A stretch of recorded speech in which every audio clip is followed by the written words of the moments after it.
for today's episode. Happy Friday, everybody. Welcome to Mama Mystery. I am your host, Kelly. And I am your co-host, Austin. And I want to welcome one of our newest Patreons, Amanda Palzinski. I really hope I pronounced that right. Palzinski in the I'm house. really second-guessing my ability to pronounce words lately. Don't even second-guess it. Just say it with confidence, and if it's wrong, it's wrong. Palzinski. Palzinski? Palzinski's in the house. Yes. So, those of you who recently joined our Patreon account will be receiving in the mail some fun new stickers that I designed myself. I finally got them out in the mail today, and I put in some extra stickers. And huge shout out to our neighbor, Brian, who made the stickers for me. IMD. IMD, I make decals. Yeah, that's his business. IMD. He makes decals. He's super fast, very professional. He did a really good job. So thank you very much, Brian. Yep, Brian's awesome. So, if you are interested in joining, just search patreon.com/Mama Mystery. We have fun stickers included when you join. You get extra bonus episodes each month, and you get other fun perks. So, if you're interested, that's how you get the stickers. It's like a Mama Mystery OnlyFans. Ooh. Only not. Only not. Only not. We should only come up not. with onlynot.com. Man, God, you know what? By the longest time this name. airs, I'm going to tell you right now, onlynot.com, I'm going to own it. Yeah, he's going to get on GoDaddy like right now. Right now. Buy that I wonder if domain. that's available. Only not. Only not. Only not. Only let's get into the show, Kelly. So before we get started, I want to give you all an update on one of our past episodes. Episode 14. This is wild. Episode 14, we covered the murder of Bobby Jo Stinnett from Skidmore, Missouri, not far from where we live. Her killer, Lisa Montgomery. Can I tell it? No. Okay. You She don't got know. executed. Gosh. And So- people are going to be like, why'd you laugh at that? Because she's a horrible person. So, yeah, she was put to death. Let me read what I have written, okay? Because I was very passionate when I wrote this. Okay. And this is all from my heart, okay? Written from Kelly's heart. There has been some controversy regarding her execution because her lawyers argue that she was too mentally ill, too disassociated from reality to be humanely put to death. There is an amendment in the Constitution that protects mentally ill people from being executed because they can't understand why they're being executed, and it deems it inhumane. But what I think is truly inhumane is the way she premeditated the murder of a 23-year-old first-time mom, strangled her in her living room, savagely cut into her pregnant belly with a kitchen knife to retrieve a baby that she passed off as her own.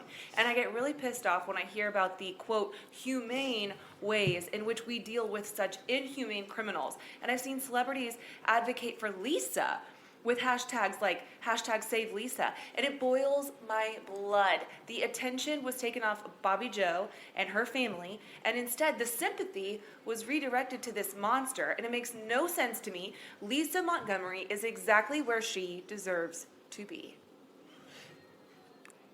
A lot of these listeners are going to be women, and I don't know that they watch SportsCenter. But if you do watch SportsCenter, there's episodes that start every night with Scott Van Pelt. And Scott Van Pelt goes on a roll with some topic, just like Kelly just did every night. And that's the SVP, and that's what Kelly just did. Amen. So anyway, now that that's off my chest, we can get into today's episode. Today, we are going to be talking about a case that was recommended by multiple people, including Hillary Marie on Instagram. Her name is Hillary Marie 0214. And Jessica, here's another freaking name I can't pronounce, Jessica Carlskent. I feel like I'm being punked. There are so many names that just are not your common names, like Smith or Johnson. It's always something a little more complicated. So I really apologize if I butchered your name, Jessica, but it's a cool name. Anyway, I had never heard of this case. So this is all brand new information to me. And Brand spanking new. if I miss something, y'all let me know, because I think this is a pretty popular case, which surprises me since I had never heard about it. But this is the case of the Springfield Three. Ooh. What comes to mind when I say the Springfield Three? What do you think this is going to be about? 3 people that are killed. Oh, see, okay, when I first heard it, I thought it was going to be like 3 killers. And I think that's a common misconception about this case, is that people hear the Springfield Three and they think it's like 3 serial killers, like a gang of serial killers. Couldn't be farther from the truth, but Could just be it's the 3 pigs that cried wolf. Anyway, so the Springfield Oh, Three... let's just ignore Austin because he's just an idiot that knows nothing about crime. I don't know what to say to that. I'm just kidding. Anytime I just redirect, it's because I don't know what else to say. Let's run it. The Springfield Three. Okay, so the Springfield Three refers to 3 women who went missing from Springfield, Missouri. Springfield Mo. Yes. Bring it home. People, we're in Missouri. You don't need to know where. Go on, babe. Yeah, that's our own business. That's none of your business. On June 7th, 1992. Their names are Susie Streeter, Stacy McCall, and Cheryl Levitt. And Cheryl is actually Susie's mom. Cheryl had 2 kids, Susie and Bart. She worked as a hairdresser and recently moved into a new home in February following a divorce. She found this really cute little fixer-upper in Springfield that she had planned to dump a lot of work into with the intent of selling it later to buy a bigger house. Her daughter, Susie, was a senior at Kickapoo High School, and she worked part-time at the local movie theater after school.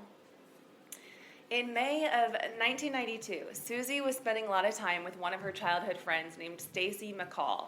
They were childhood friends, but then they kind of grew apart a little bit, and they reconnected by the time they were due to graduate. They were getting really excited to graduate, as most, if not all, seniors are. They had big plans for after graduation. Everyone was getting ready to go to college and go their own ways. So they were busy making plans and memories for the summer. They'd go to senior events like senior breakfast and just all those things. Senior lunch, senior dinners. Senior skip day. And water parks. They had a ton of water parks. They were close to Branson. It's not too far from Branson, and there's a ton of activities to do there apparently. I've never been, but I know it's pretty popular. So Stacy planned to go to Missouri State University, and Susie wanted to follow in her mom's footsteps and go to cosmetology school to become a hairdresser.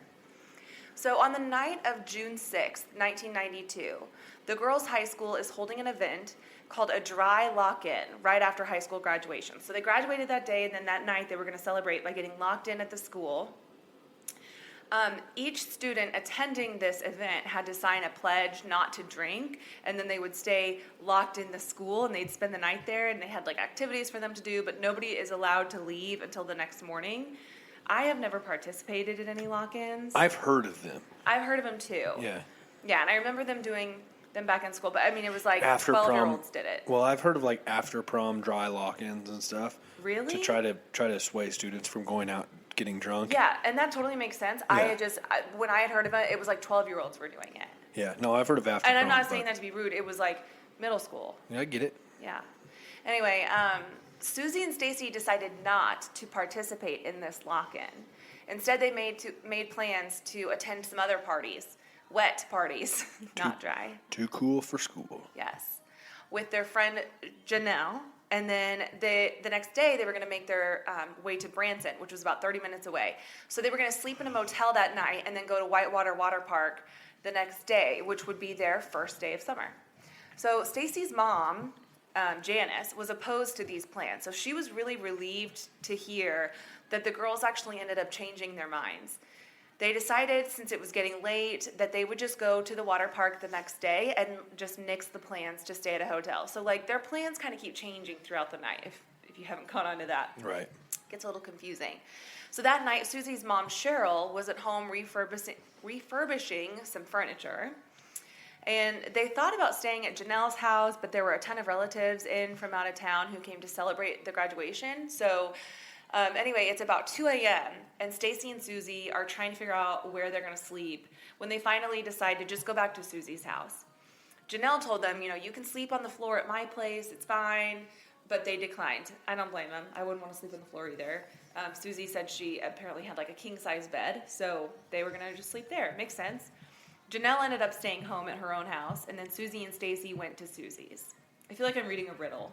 Susie, Stacy. I do too. Cheryl, Refurbishing Susie's, furniture, Cheryl, refurbishing Susie's. furniture, refurbishing furniture. Anyway, around 9 a.m. the next morning, Janelle calls the girls, but nobody answers. And I've heard some other people and podcasters and articles give Janelle a little flack for this because she, was one of the first people to go over to the house the next day. And so presumably the last person to be seen with the people or the first person on the scene sometimes becomes a person of interest. So some people thought it was weird that Janelle was calling them so early in the morning, but I know it's just because they had plans to go to that water park, and everyone planning on going together was probably just waiting on Susie and Stacy. Right. So Janelle gets picked up by her boyfriend Mike, and they head over to Susie's house. Susie and Stacy's cars are there. Everybody's cars are there. Cheryl, Susie, and Stacy's. Their cars are all there in their, not in their normal spots though. Susie's car was in a different spot than it typically is, but again, I don't know that that's really a big deal. Stacy's mom, Janice, is there also. She'd been calling Stacy all morning, also got no answer. So she's pretty frantic at this point because she was already kind of stressed out the night before. Now she can't get a hold of her daughter, so she's kind of getting worried. Mm-hmm. She admits that she kind of knew something was wrong, but she didn't want to admit it to herself. You know, that mother's intuition. You just sometimes know. So they walk up to the front door and notice that there's glass all over the ground in the front of the door. They look up and realize that it's the globe from outside their porch light.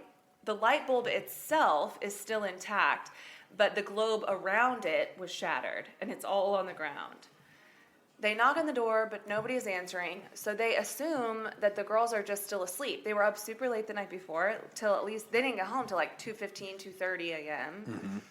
So Janelle's boyfriend, Mike, in the meantime, grabs a broom and starts sweeping up the broken glass while they try to figure out what to do next. He just did this to be like a good guy. He was just, you know. He wasn't thinking, I'm going to contaminate a crime scene. No, nobody was. They try opening the door and realize it's unlocked. So they all make their way in, yelling the girls' names. Nobody's answering. In the bathroom, they could see that the girls had taken off their makeup and jewelry from the night before, so they had definitely been there. The beds appeared to be slept in, but nobody was in them. They also noticed that all three girls' purses are on the floor, like neatly lined up one next to the other, but their wallets are in them, they have money in there, their keys are in there, and their cigarettes are in there. In fact, Cheryl's purse, so she's a hairstylist, she had a $900 deposit that she hadn't taken to the bank yet, still in her purse. So, at first glance, nothing really appears to be amiss, but Janelle and Janice both notice one odd thing, and it's that Susie and Cheryl's dog, Cinnamon, who's a little Yorkshire Terrier, appeared to be extra anxious and was, like, barking a lot.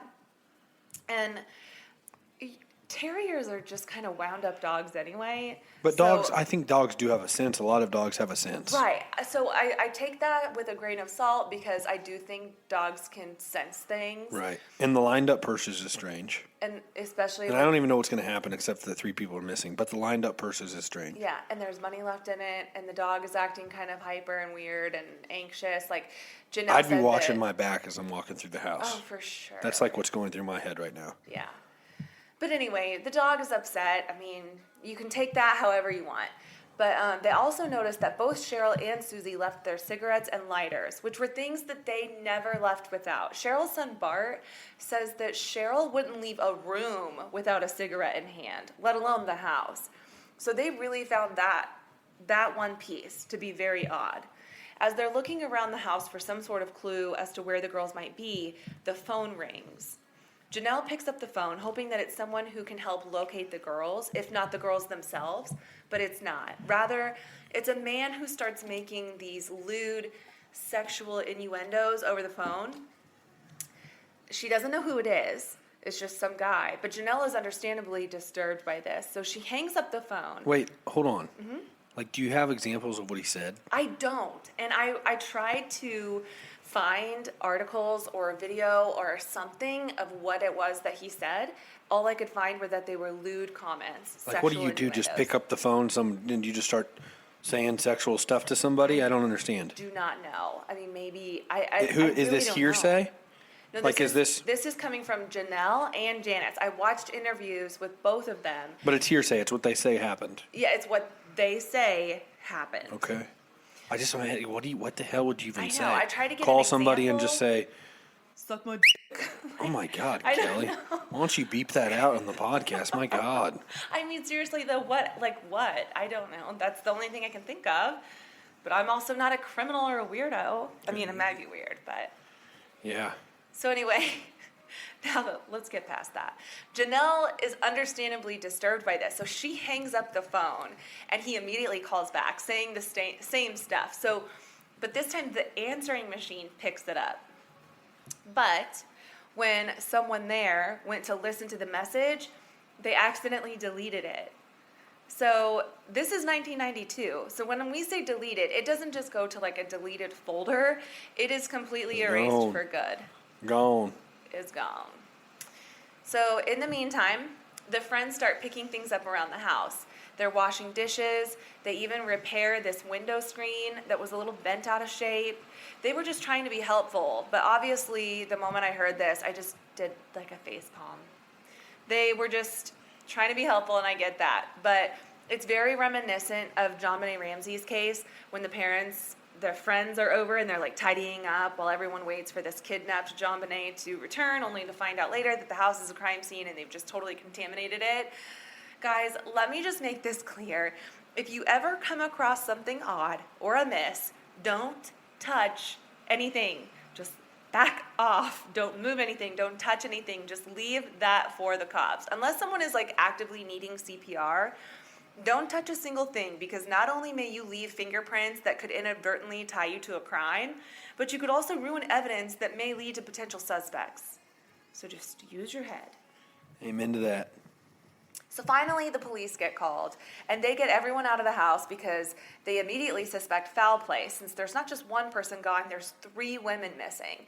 And they apparently said that there was, at one point, as many as like 18 people that came through that house. Think about all that traffic. Just people in and out of the house, contaminating everything. At first, they're not able to find a whole lot since everyone cleaned up. Not a whole lot of DNA options were left behind. They had emptied the cigarette ashes. I mean, there were barely even any hairs at the place. They go into Susie's room, and as they're looking around, they notice some things that stick out on her bookshelf. Books about devil worshipping and satanic rituals. It's kind of weird, creepy. I don't know what to do with that information. Yeah, I was just thinking the same thing. I don't know what to do with that. Okay. So there's that. I'm just going to deliver that, and we're going to keep going. Yeah. Police discover that Susie had been dating a boy who was a bit of a bad boy and had recently been in trouble for grave robbing. Weird. Yeah, so this guy's name was Dustin Rekla, and apparently him and his friends were part of a group who broke into a mausoleum and stole gold teeth from corpses. So they would like open up these caskets, decapitate these dead bodies, and then go take the heads to like take the gold fillings and gold teeth out of their skulls. And then they'd go like toss the skulls or heads into trees. And then they'd take the gold fillings and the gold teeth to pawn shops to get money for drugs. I'm just sitting here shaking my head because this is that's the stupidest thing I've ever heard. What is wrong with people? I mean, What that possesses is the you to most do anything like that? disturbing thing. It's one of the most disturbing things I've ever heard. All right. Sorry, Austin. I'm not laughing. I'm laughing at your reaction because it What- really is just so asinine. Gosh, people are weird. All right, keep going. People are seriously weird. So, friends of Susie say that when Susie learned about this, she immediately broke up with him because she was so appalled, and some people even say that it was Susie who turned them in.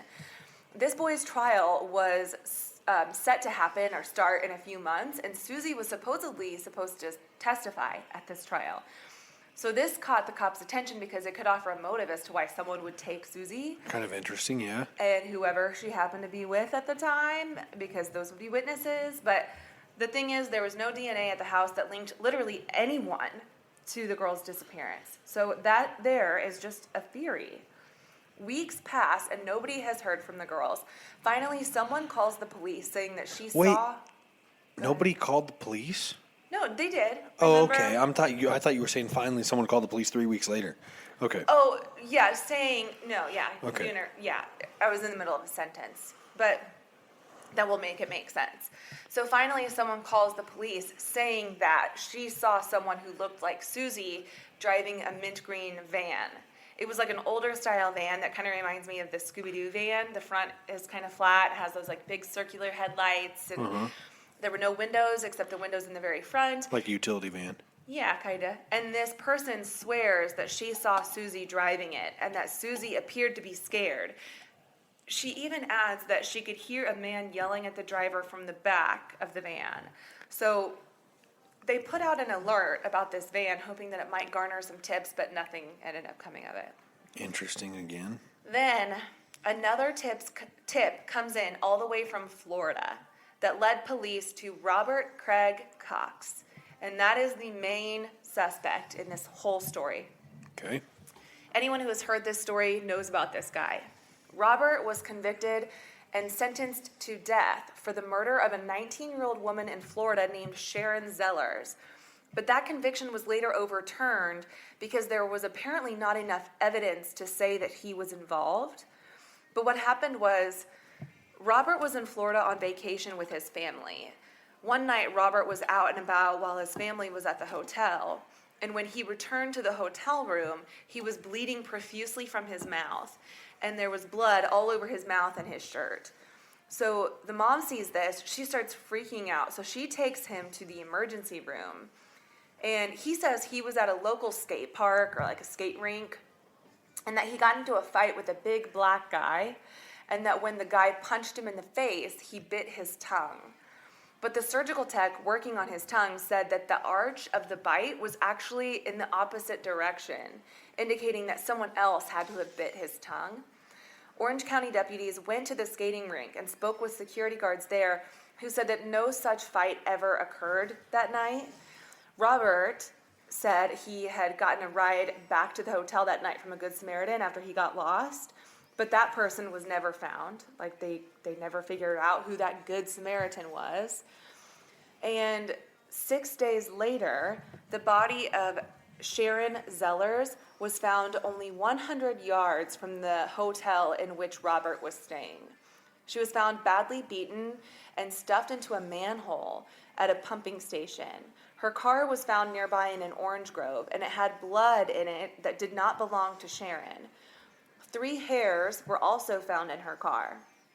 The hairs were identical to Robert's chest hairs, and the blood, so this is kind of confusing because I guess at the time there wasn't enough like DNA testing to tie him to the murder. They just said that the blood was the same type, that the blood in the car was typo and Robert's blood was typo. I bet you everybody that listens right now at some point in the last 5 minutes was trying to kind of bite down on their tongue to see how in the world you could have backwards teeth on your tongue. And you can't. I'm just letting you know. I've been checking. You're so pretty. No. Austin. That's funny. Backwards teeth. I wonder if could you like turn? We're so stupid. Now Okay. I'm the idiot. So when a court decided 10 years later, okay, well, let me back up actually, because he was convicted of this and sentenced to death, okay, in Florida. And of course, he filed these appeals, because you can do that.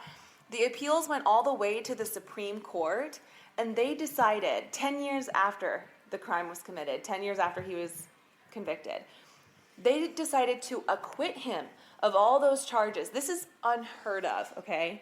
And they said that they based their decision on the idea that it wasn't enough evidence to convict him of being the only one involved, and so they let him go.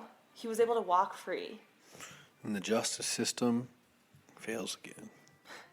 So then he served 9 years after abducting 2 women, 2 separate cases. He had abducted these women. One of them he abducted with a knife, and he cut the girl's hand so bad that she asked him to take her to a hospital. So he took her to a hospital, dropped her off, and sped off. And then the other one, oh shoot, I can't remember what happened to the other one. I was going to just say that off of memory, and I totally forgot. I'm really sorry, guys. But anyway, he ended up serving 9 years for these 2 abduction cases. So he was linked to the Springfield Three because Sharon Zeller's brother called all the way from Florida to tell them that he might have something to do with it. Because she hadn't been seen since 92. And then Who? Sharon Zellers? No, Yeah. she was found. Yeah. Yeah. And she hadn't, And then after he was released from prison, then he went and lived in Springfield. And Sharon Zeller's brother knew this. Okay. Knew that he was living in Springfield. Got it. And when the case started garnering national attention and he heard about it, he was like, I was messed up on the Robert's there. timelines that happened before. No, I'm glad you asked. Yeah. Okay, so that all that's weird stuff with that Happened Robert Zeller happened before. before the Springfield thing. Then he moved to Springfield. The girl's missing. His brother calls it in. Yep, exactly. Her brother calls it in. Got it. Yeah. So Robert worked for Stacy's dad at a car dealership, and he lived right across the street. Later, he worked as a utility line operator, and a lot of people, hang on to that because as a utility line operator, you could just go to anybody's door and say, "Hey, I'm here to work on your utilities," or you could easily garner access to someone's home. So the idea that maybe he showed up there early in the morning, the day they disappeared, is logical. So he was also a highly decorated and highly skilled Army Ranger with a history of abducting women. So these are things that are going into consideration because as someone who's a highly skilled Army Ranger, he probably knows how to, gather people without leaving much behind. I don't know. I don't know. It's just something to think about. So he had moved to Springfield, like I said, just weeks before the girls went missing. And family members started to suspect that he had something to do with their disappearance. But Robert's girlfriend at the time tells cops that he was with her at church at the time, which gave him an alibi. Then he gets arrested. Now we're going to kind of fast forward a little bit, but he gets arrested in Texas for an aggravated robbery after holding a gun to a 12-year-old's head. A 12-year-old girl held a gun to her head. And for this, he was sentenced to life in prison. So you can get 9 years for abducting 2 women, but a life sentence for holding a gun to it's just so messed up. There's so many different, I don't get it. But anyway, that's besides the point. At this point, his girlfriend changes her story about his church alibi and tells the police that she has no idea where he was the night that the girls went missing, but his parents are quick to jump in and say, no, he was with us that night, as if they can remember what happened on June 7th, 1992, exactly where their son was. Yeah. So an investigative reporter goes down to Texas to interview Robert, and when he asks him about the Springfield Three, go ahead. How long later did he get arrested in Texas? So that was 1995. So just to recap, the girl in Florida that Sharon Zellers, who was attacked while he was on vacation in Florida, that happened in 1978. Okay. He was convicted in 1988. And he ended up getting released because of the Supreme Court's decision. He moved to Springfield 1992, right before the 3 girls went missing. Ironic. Yes. And then he was arrested in Decatur, Texas in 1995 for the armed robbery. So I realize that the timeline is a little bit jumpy, and I apologize for that. But yeah, it's because the things that happen and then the charges that follow kind of overlap one another. So I feel like it's relevant in the way you're telling. So. Well, thank you. Yeah. So an investigative reporter goes down to Texas to interview him, and when he asks Robert about the Springfield Three, Robert tells this reporter on camera, you can find this on YouTube, that he knows they're dead. The reporter says, "But that's just a theory," and Robert says, "But I know they're dead. I just know that." And then when the reporter presses him for more details, he says that he won't give him any until his mom dies. And I assume that's because he doesn't want to cause his mom any additional pain, suffering, embarrassment, because his mom's getting older. So then another investigative reporter comes forward, and her name is Kathy Baird, and she's from the Springfield area and was living there when the women went missing. She starts looking deeply into the case and gets a tip that the women are buried beneath the Cox Hospital parking garage, which at the time of their disappearance was just a dirt lot, and they had started working on the parking garage 15 months later after the girls' disappearance. She took this information to the police and says that they pretty much just laughed at her.